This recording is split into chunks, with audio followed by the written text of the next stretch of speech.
Having peered over the precipice of natural catastrophe and social disorder in the hurricane-ravaged island of St. Maarten, the Guyanese nationals who touched down at the Eugene F. Correa International Airport Ogle Tuesday night have found reasons to be hopeful. They recalled the horrific ordeals they endured and terrible conditions under which they were forced to live until they could be rescued and brought to Guyana. A young girl, Serena, who was born in St. Maarten, could hardly find words to tell her tale. Well, I was terrified and scared. I don't know how to explain it. Meanwhile, Serena's mother, Arita Woodruff, says that life for now is a fragile thing in St. Maarten. She has been living in St. Maarten for 16 years, but has never experienced such a disaster. I'm here because at the moment we don't have any water, any lights, so it's kind of just we there fighting to go line up for food at the moment.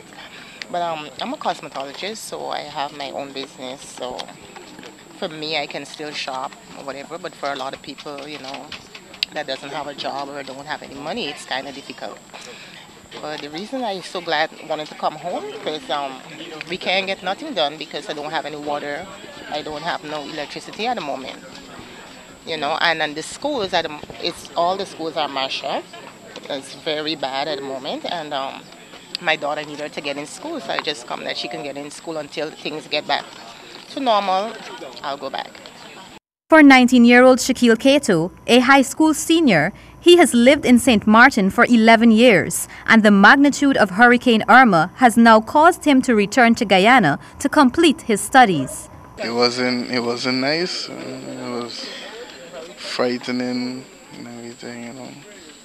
When you looked out of your home, what were you seeing? What was happening out there? It was like a disaster. Alita Kandai, a mother of two, recalled her encounter with Hurricane Irma and the destruction it brought upon the island.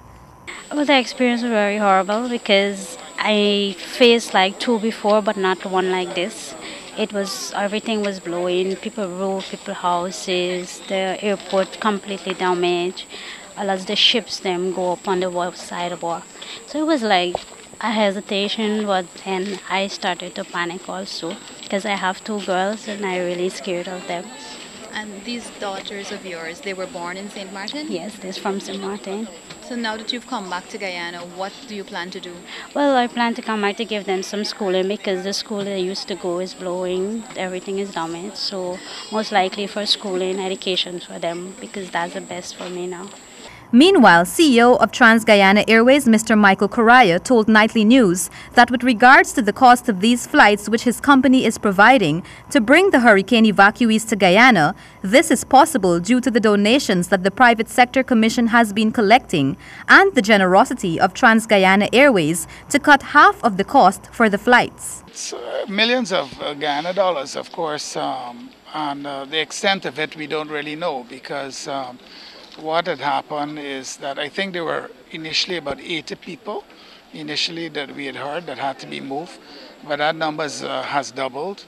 I think the word has got out because remember that these people have been affected for a while, and I'm not sure, you know, if they knew what was happening, but now that things are happening, you know, it could actually extend, but that's a decision. The extent of it is a decision for the government to make. But I'm of the opinion that they will continue probably until they move everybody.